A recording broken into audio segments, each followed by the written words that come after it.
Told through the stories of today's leaders in finance, tech, real estate, culture, and sustainability. We share the boundless and beautiful technology of nature, where health is the new luxury and opportunities for a better future are being crafted by the second. This is Planet Gold, with your host, Enzo di Taranto.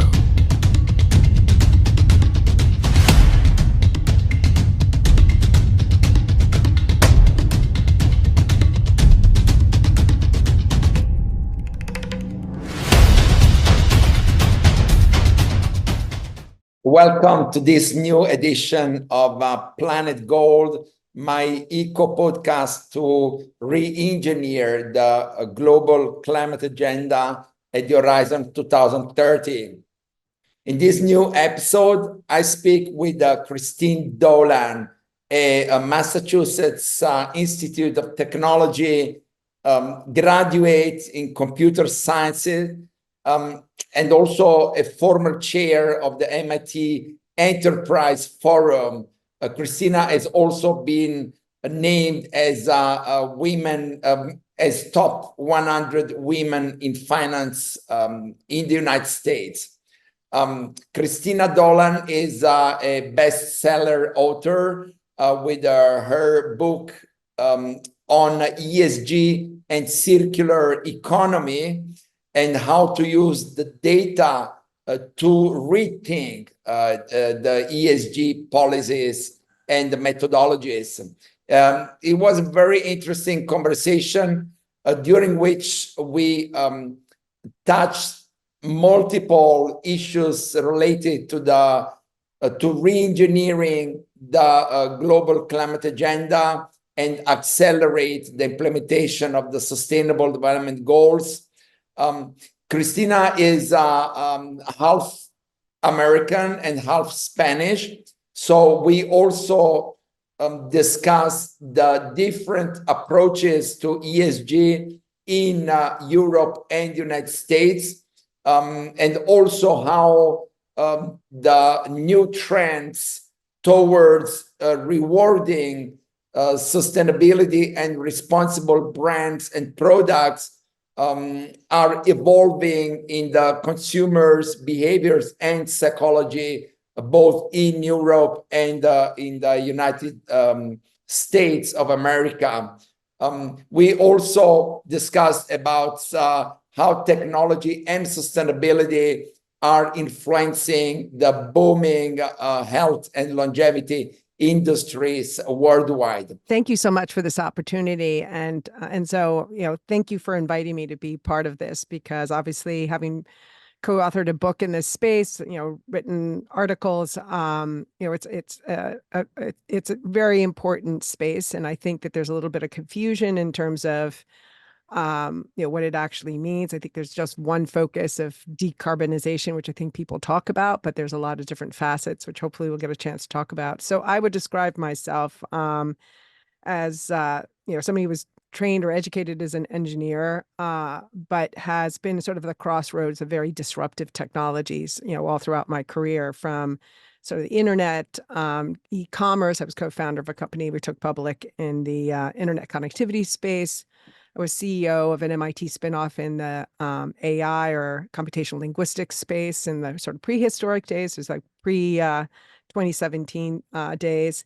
Then transitioned into institutional financial data, which is one of the reasons why, in terms of writing that book, it was kind of interesting to write a book on ESG and circular economy data.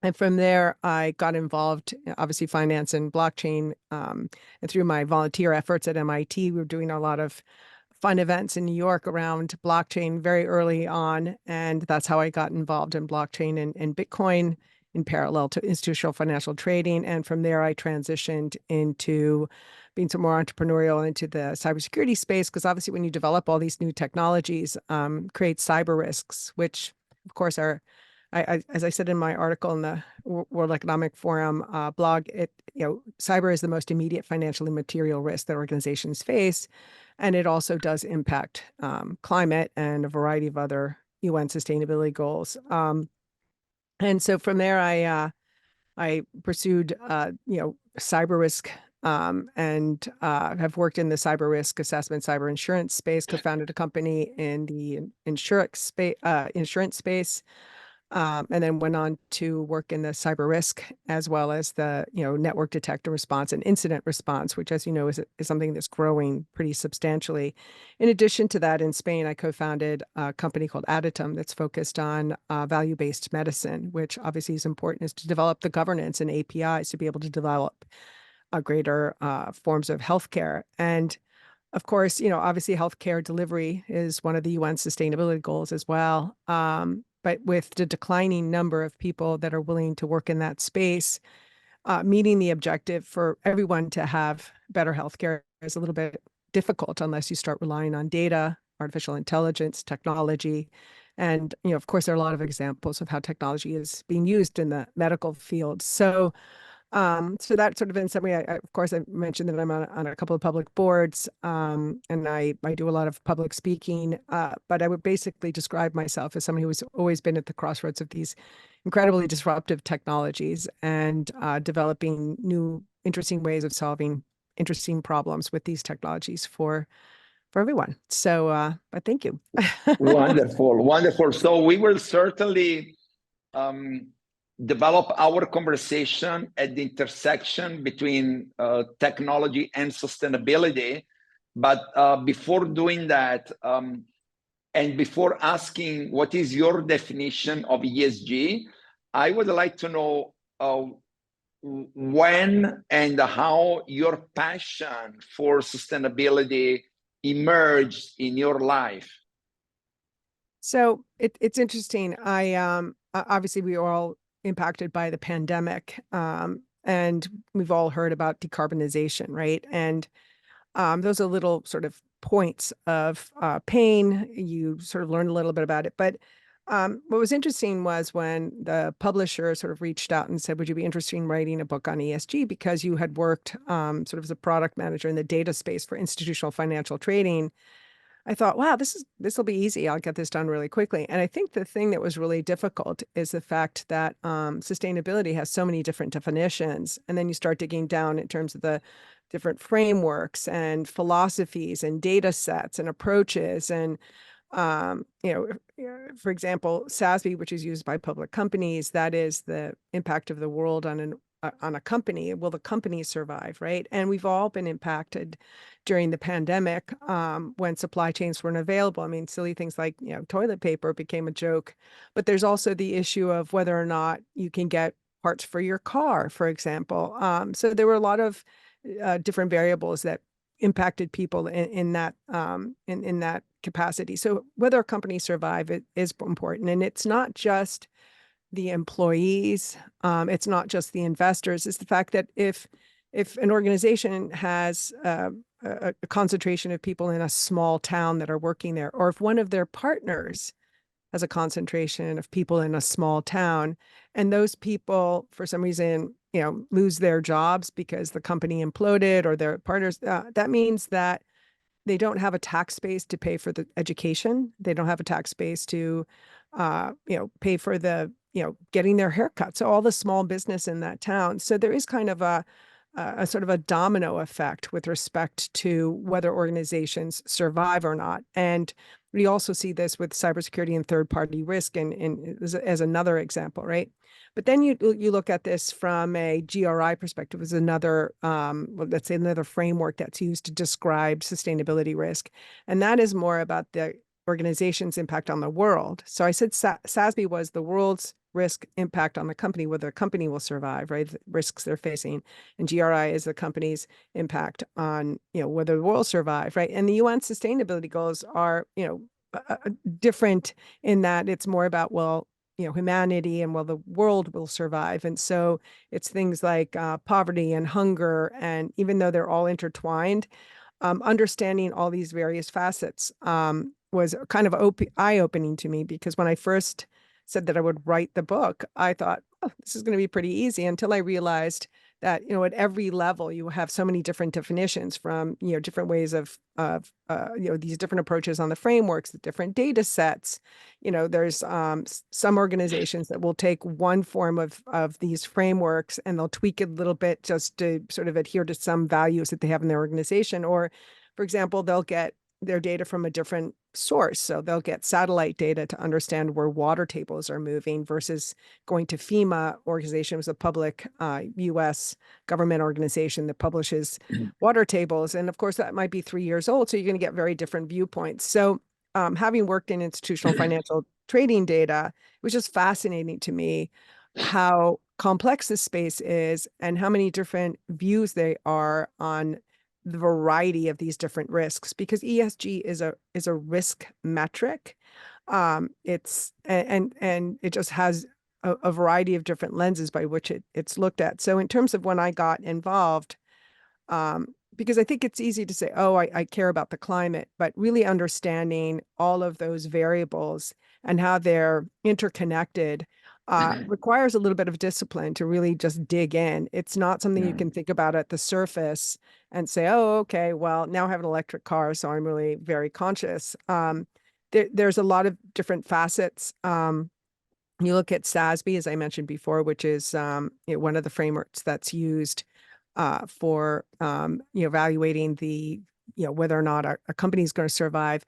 I mean, they have a materiality map. So, for example, I would say the clothing business creates a number of different problems, from the materials that put waste into the water, right, and then the disposable approach that many low-end clothing manufacturers have taken, in that clothes become somewhat disposable, so they don't get recycled and thrown away. So I think when you become aware of things at that level, then you can come up with very interesting solutions at a local level to try to figure out how to resolve them. So I would say I was aware of sustainability, but it wasn't until I wrote the book and tried to come up with some mechanism by which to organize all of these different components, which are also different, to basically understand how people defined their approach, what their risks are in their organization. And I would basically say that unless an organization has good governance, they probably won't have the right KPIs. They won't be able to measure them, enforce them. So there's a lot of different aspects to ESG and sustainability. And I think that having gone through the discipline of writing that book, I became very aware of all those components, which makes it a lot easier to be able to say that without a local initiative, feet on the ground, it's very difficult to implement things that really matter, even if they're small things. Absolutely. No, that's interesting, because last year we organized a sustainable fashion activation in Miami during the Formula One Grand Prix week. And I promoted a company, an Israeli company called Sonovia, that has created a technology that allows to produce denim textile, the one for the jeans, with 90% less water. Wow. Because to brighten the textile and to make it denim, you need to wash it with an enormous quantity of water. And which is very water consuming, but also polluting, because they are using chemicals to do that. So returning to your point, valuable point of having local and practical solutions, that particular technology came to my mind. But Cristina, I have because you are half European, half Spanish, and half American, and you have both cultures inside your life story, and you understand both economies, which are quite different, as you well know. So how would you share with us your views about ESG in Europe and in the United States? How ESG has been perceived so far until we are now disrupting it. So we want that, you know, everybody will look at ESG after this conversation from a different perspective. But so far, how you see Europeans and Americans approaching ESG from a corporate perspective? So it's interesting. Once again, I guess it all depends upon the different layers, right? So I think that Europe, hands down, is the leader in regulation, right? So they do a really good job of regulating and creating these really well thought out regulations, which I think if you look at sort of GDPR and data, obviously then gets adopted all over the world. But sort of at a general level, I would say that Americans are bigger at consuming. They're just bigger consumers. And I don't necessarily see as much consumption. It's not as much of a consumption culture as I would say the Americans are. And I think that, maybe because, their economies are such that, they're, at the personal level, I see a lot more frugality in terms of reusing and, just reusing items. So for example, in Spain, you have a water crisis. So by that just small, not that small, but just that one local issue does make people a lot more conscious about, their water usage, and people pay, for their water usage. Whereas in the United States, not every geography is paying for their water usage. And so, I do think that it kind of all depends on what it is that you're looking at. I think in the United States, because of the fact that, you have all these global public markets, and you have a great focus on the sustainability of organizations, and from a regulatory perspective, how those organizations are behaving. Now you have all these regulatory requirements for publicly held companies around cybersecurity. I think that you do have a sustainability focus within the context of business objectives. But I think that from a frugality and, from a consumer perspective, I think that Europe by default has always been a lot more, what I'd say, conservative with respect Conservative. to, Yeah, that's true. That's true. So in this context, how obviously United States is more developed in R&D as far as technological development is concerned, while you say European Union is much more structured and stricter in terms of regulations, but from a pure technological standpoint, how you see the new developments in AI, machine learning, the blockchain. I mean, these new tech trends, how we can use them intelligently and strategically to accelerate the implementation of the United Nations Sustainable Development Goals at the horizon 2030. So it's interesting. So my opinion on this is going to be probably a little different than most people, because I'm an engineer and I've spent my entire career focused on, computing and, technological advances. So, but when I look at this whole list of UN sustainability goals, for example, most of them technology can have an impact on improving a good number of them. And I'm fortunate enough to live in New York. I went to school at MIT, so I have a lot of friends in California. They're very involved in the innovations like around artificial intelligence and a lot of the interesting technologies that are out there that are, making it possible, for example, for people to do, I would say, like online education, or they're improving people's lives in some way or another. And so I think in the United States, we're very fortunate in that you have the capital, the intellectual capabilities of being able to create these innovative solutions. But it's interesting because I look at Europe, right, and I said they're always leaders in the regulatory side, and I think that PSD2 that came out of GDPR, which is sort of this open banking standard. I mean, they were the first. Europe was the first to come up with that idea, and the ability to be able to use, just being able to use data for a variety of different purposes. So think about it, 90 some odd percent of most economies are small and medium businesses, and their ability to get, on-demand loans is critical for the growth of those companies, and that drives the employment, right? And so this idea of having the ability to use data from your bank account that you've permissioned in order to be able to figure out, do you have the cash flow to be able to take out a loan, for example, for your business?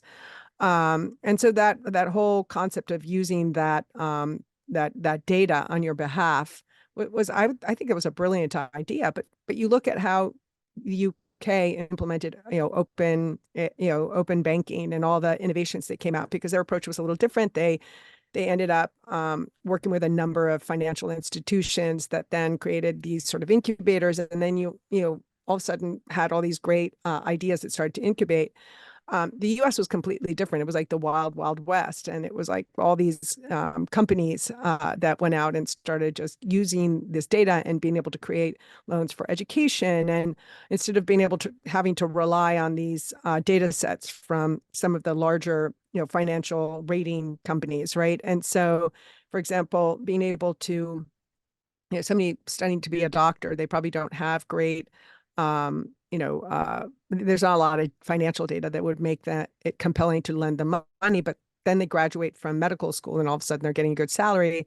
The data points aren't indicative of whether or not those people are capable of paying back. But if you start using other data sets, then all of a sudden it becomes more interesting to say, okay, these people are young, they just graduate, there's no financial data on them, but they would be, they would make for, good customers for these lending products. So I think that in the United States, we benefit from the fact that, there's been a tremendous amount of innovation. And as I told you, I was CEO of an MIT spin out that was in the AI space. And I call it the prehistoric because it was before this sort of generative model of AI.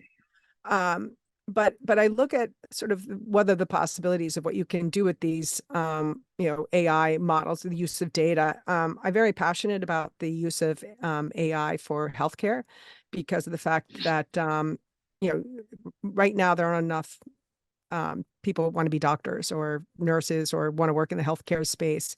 So if you're not able to do things like, detection, for example, for cancer, for example, utilizing some level of technologies, you start thinking about parts of the world where you have one oncologist for thousands of people. I mean, the chances that any, people who really need that oncologist, they're not going to be able to access them because you can't stretch one person out, to meet the needs of 3,000. And so unless you sort of imprison smart people and then make them become doctors and enslave them to provide those services, I mean, it's a difficult problem, right? So those gaps are going to require the use of technology and AI.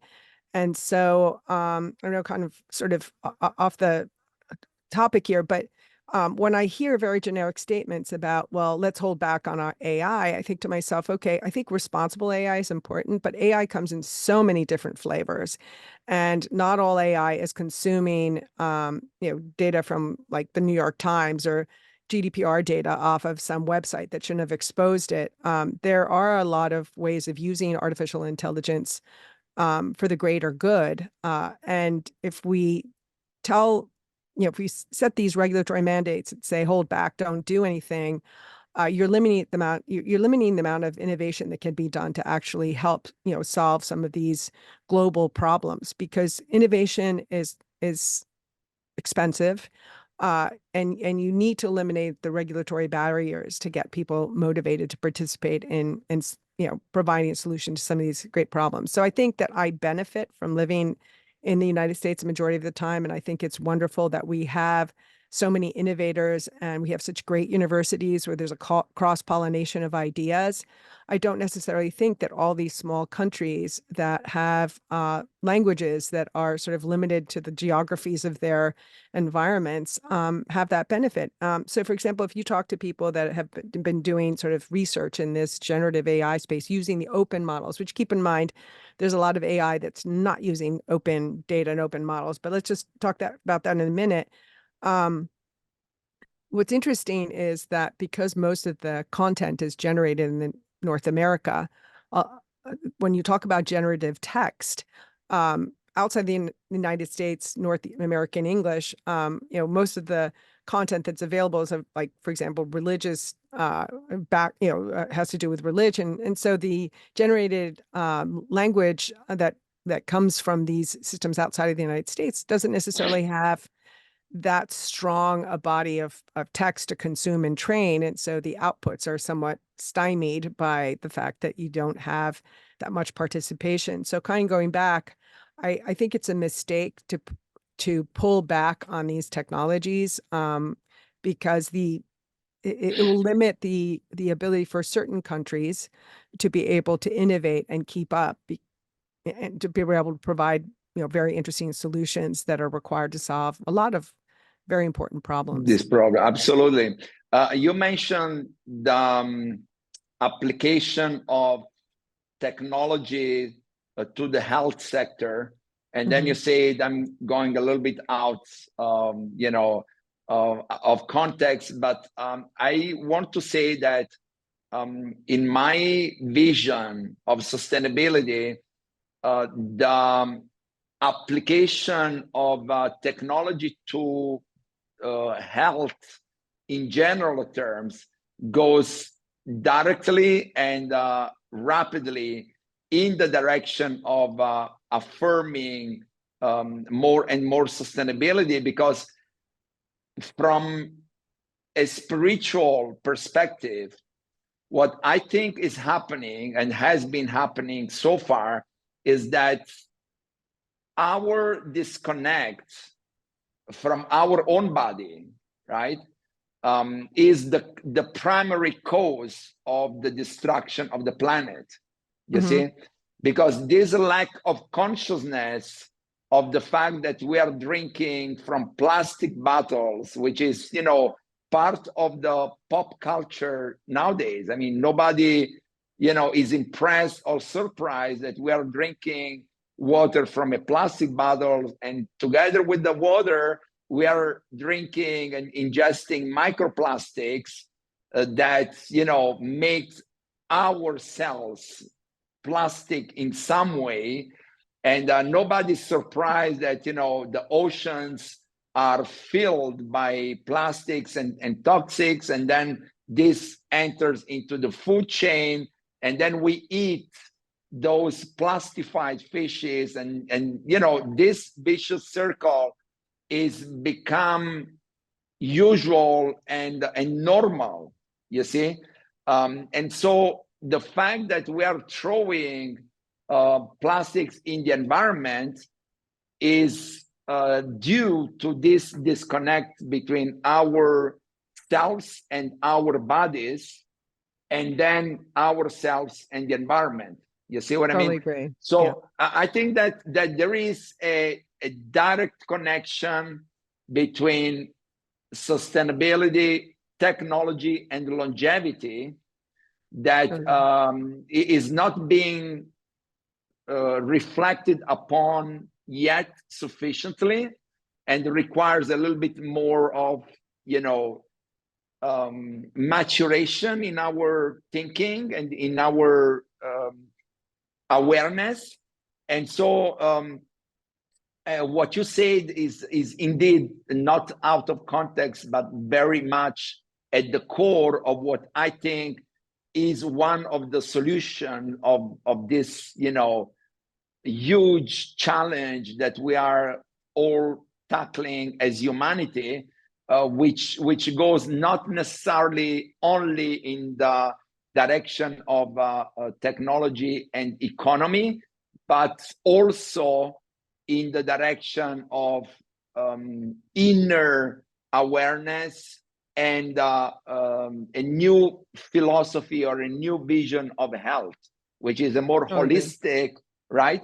So what do you think about this vision that I have that, I've not been yet able to articulate properly because it's complex and, Totally as agree. Einstein said, we need to simplify the complexity, right?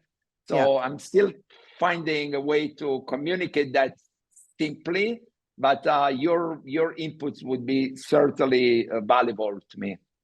So it's interesting that you were commenting that. So when, having grown up between sort of Madrid and the United States, I mean, one of the things that is very noticeable, I mean, I think it's changing, but growing up in New York, I mean, it's like very common to see people walk down the street and they'll have like a soda or coffee. Like, they will eat on the go in these consumable products. And, even, when I had my kids, I'd go to the park and everybody had all kinds of snacks that they would bring with them to the park. And being European, it's like the whole idea that you would constantly have snacks everywhere, that, walking down the street, you would never see somebody walking down the street with a drink in their hand, drinking a bottle. Like it was just like if you went to a coffee shop and said, I want a coffee to go, they'd be like, in Europe, and they'd be like, that's so strange. And I remember at some point somebody said to me, I heard that in the United States, especially in New York, these women will be all dressed up in their suits and they'll have a coffee cup made out of paper to drink their coffee with like lipstick stains on it while they're running to work. It's like, why can't they have the coffee in their office? And I laugh because I was part of that culture, but I never really thought about it that way. And the number of disposable items, bag of potato chips. And so when I mean, I think that's changing, unfortunately, in Europe. You do see this snack culture. You always see people eating on the street as they're walking down the street. And so the reason why I bring that up is because obviously that affects your health. And I do think that when people don't take care of their health, it taxes the healthcare system for everyone, right? So so taking care of your health is something that you have to do yourself. Once again, it's like this is the local view on that, and becoming aware of the fact that, when you don't take care of yourself, you're also putting greater demands on the overall system that is already limited, right?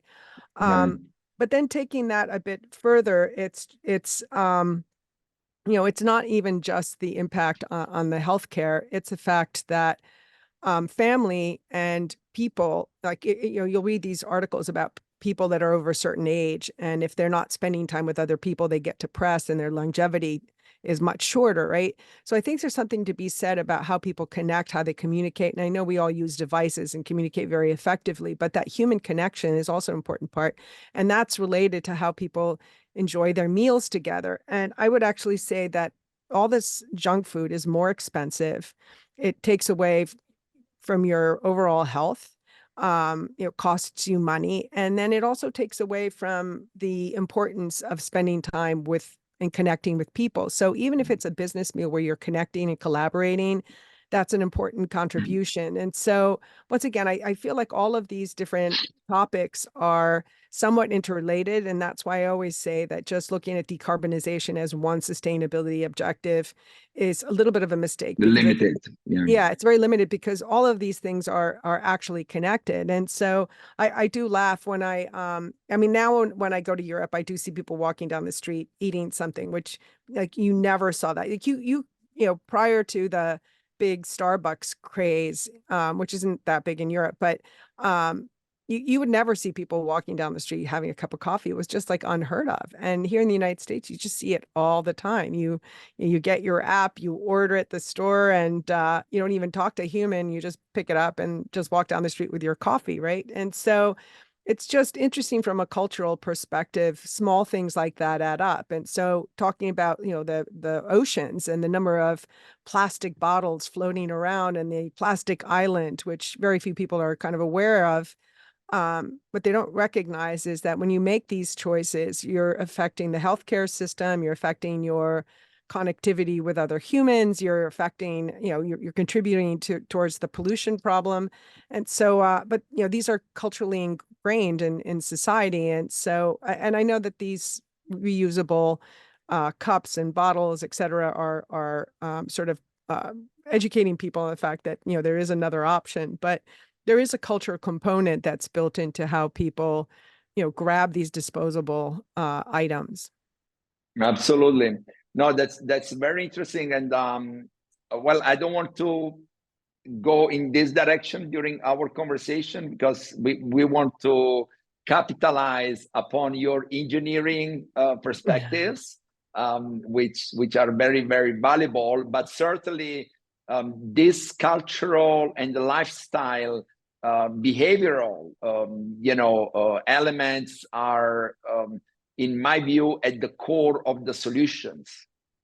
Because we can have whatever technological advancement, but humans do not use those technologies in the right way, then it's more of the same, or even it's faster and more detrimental to the planet, because obviously technology is very, very powerful, and that the way humans use technology is the key and the change element that we have to trigger. Now, I must say that at COP28 in Dubai in December, because there was a significant youth representation, from civil society. I was there with a huge global platform called POP. POP stands for Protect Our Planet. And we have the aim of mobilizing 2 billion young people around the world to raise awareness and engagement around the climate agenda. So all these issues and all this awareness about the connection between humans and the planet, and that as I said, that connection goes through the bodies. So to me, is human identity, bodies, and planet. Everything is connected. So this is a little bit more evident in young people, because they think farther in terms of the world. And at COP28, I've felt that these issues were part of the agenda and of the discussion. However, because of the more senior and specialized audience at Davos during the World Economic Forum, I didn't see these critical elements as part of the agenda, as part of the discussion. So I would like to hear your views, because I know that you have been following Davos as well, on if you think that the elites of this world are still disconnected from this way of thinking, from this new philosophy of, as you said in your book, circular economy, which is not just economy, right? It's that holistic approach. Yeah. So if you see these issues as being part of the political, the global political agenda, or not yet, or not sufficiently there? I didn't see it sufficiently there. And as a matter of fact, I was actually quite thrilled about the fact that for the first time, we actually saw a focus on cybersecurity, which, once again, most immediate financially material risk we face today. So I think that because of the fact that over 50% of the population is going to be voting, and there was this big issue on trust, I think that there were a lot of high-level discussions with respect to sort of what that means. But I think that, I have a little bit of a difference in opinion with some people on this. I think that if you want to get things done, you have to be local. You can't, have people pay all this money at some senior level to, participate in the Paris Agreement and just think everything's going to work out okay. You need to have action at the local level, and you need to have engagement. Part of the problem is that I think that there isn't a level of understanding outside of decarbonization. I don't think that people even understand sort of all of these various risks that they could do some small thing to actually be able to change. I mean, there's been a little bit of PR with respect to reusing your bottles and not using plastic bottles. We're all now carrying our own bags to the supermarket and no longer getting, the traditional free plastic bags that we all used to have. And so I think that there are some different ideas that are being imposed from a top-down perspective because of these awareness campaigns. But I think that there is a requirement for education in order for people to engage. Like, for example, I think it's kind of interesting how many people will buy these, what I call disposable clothes, and just throw them away and buy new ones. I mean, when you wash some of these shirts, they don't last, they don't hold up. And so people have gotten used to paying a lot for certain items of clothing and then just throwing them out, and they end up on a heap. And it's interesting because, I sort of grew up, as I said, between Europe and the United States, in which there was this incredible appreciation for the art of fashion and clothes and beautiful Hermes scarves and these incredibly beautiful leather pocketbooks that you would keep for some time. And this idea of moving towards everything is disposable is sort of a cultural thing that I'm hoping will shift back because that affects our planet in very negative way, but most people aren't aware of it, right? Because it's like a Yes. behavior pattern. So I think that it's a great idea to be able to educate people so that they can make smarter choices. Like, I think buying something that is a little bit more expensive but will last many seasons is probably a smarter way to go than buying something that's cheap that you will throw away at the end of the season and then just ends up being part of the problem. And so I do think education is a big part of it, because the requirement for action to take place is going to be at a local level. And if you don't educate the people, it's just not going to happen. All these great sweeping ideas are wonderful because, you need to start somewhere, but you need the action at a local level. And so engaging young people that care and are passionate and giving them mechanisms by which or giving them information they need in order to play a bigger part, I think is really critical. Yeah, it is. And my vision of the solutions to this challenge that we are tackling is is to unify the elites and the masses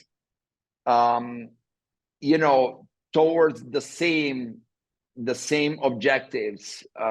And right now there is a dichotomy between the decision makers and the consumer. Well, I shouldn't say the consumers, but the citizens, if I can say in that way, right?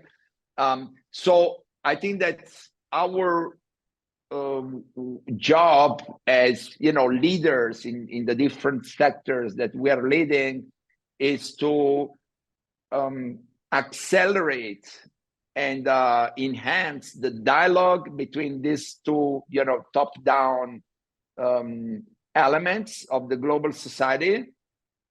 And I think that one of the key is certainly education, as you said.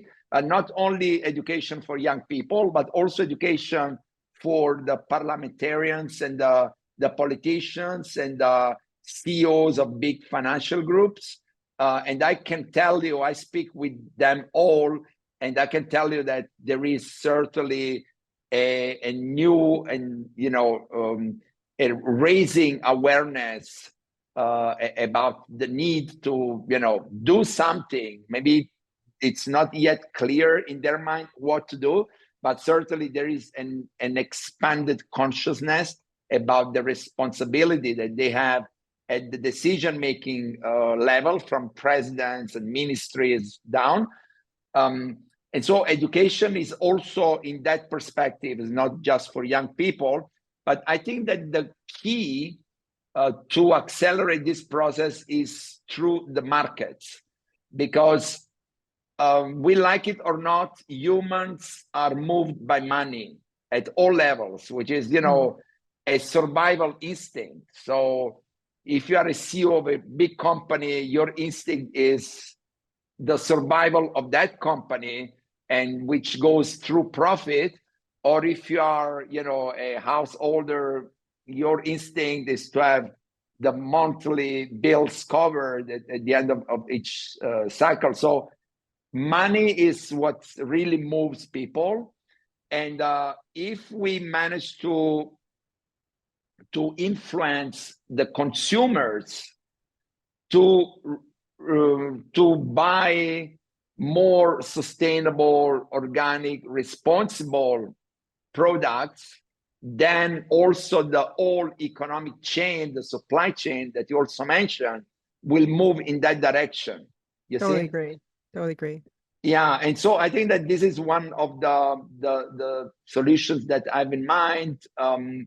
But Cristina, this conversation is very interesting. I would continue speaking with you for hours, but to make the most for our audience, I always make a question to my guests, which is the magic wand question, as I call it. So imagine that you have no limitations, no financial, technological, humans, constraints, that you would have access to any resource you would need. What would be the only thing that you would do to move the global climate agenda to the next level? I would probably say education for a variety of different reasons, only because education is so central to being able to provide better standard of living.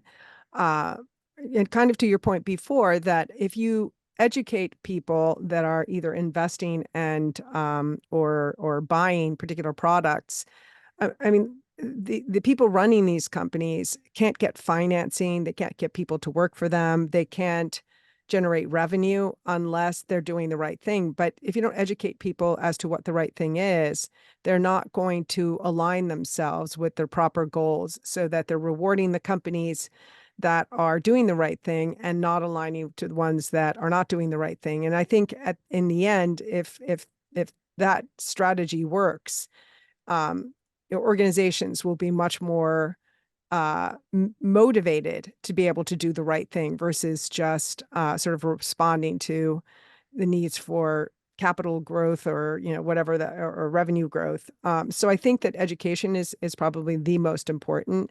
And then also because when you provide education, at multiple levels, I mean, I talked about the healthcare education. If you understand how to manage your health, and to your point, you're going to do a better job of managing how you create a healthy environment around you as well, right? And that puts less pressure on the healthcare systems. You're going to make choices that are much more important. And then from an education perspective, I think that we live in a world that's constantly changing. I mean, my entire career has been based on that. But if you don't have the ability to educate, then you can't be part of the economic value that's generated and the GDP. And if you can't, then you can't even make healthy choices, right? So, because you're just going to make the survival choice of whatever that might be just to get by. And that could involve, like we and I had once talked about, there's certain parts of the world where there's, living on $2 a day or whatever that amount is.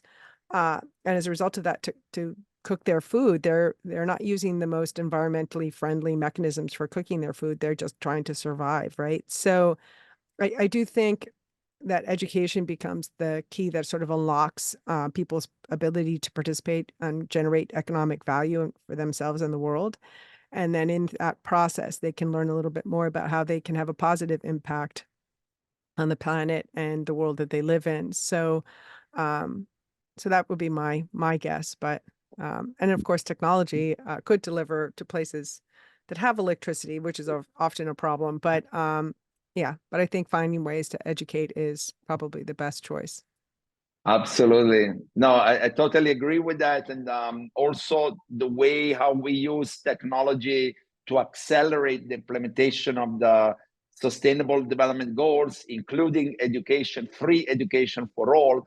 is certainly the focus of our research and our work moving forward. So, Cristina, thank you so much for your time, your knowledge sharing, knowledge building, and your kindness and clarity in divulgating your decades of work in a few minutes. It's a very valuable knowledge. I encourage our audience to read your book on ESG and circular economy, to look at your LinkedIn profile, and so stay in touch with Cristina Dolan on a new way of thinking and approaching the ESG and the circular economy at the Horizon 2030. Thank you again. I thank you also the Hadley Broadcasting Company for producing this Planet Gold episode. And as always, love the planet. Well, thank you so much for having me, both Enzo and Benedict. This was amazing. Thank you so much. Planet Gold, the stories of today's leaders in finance, tech, real estate, culture, and sustainability, where health is the new luxury and opportunities for a better future are being crafted by the second. Hosted by Enzo di Taranto, engineered by Benedict Hadley. Planet Gold, a Circle X Hadley Broadcasting production.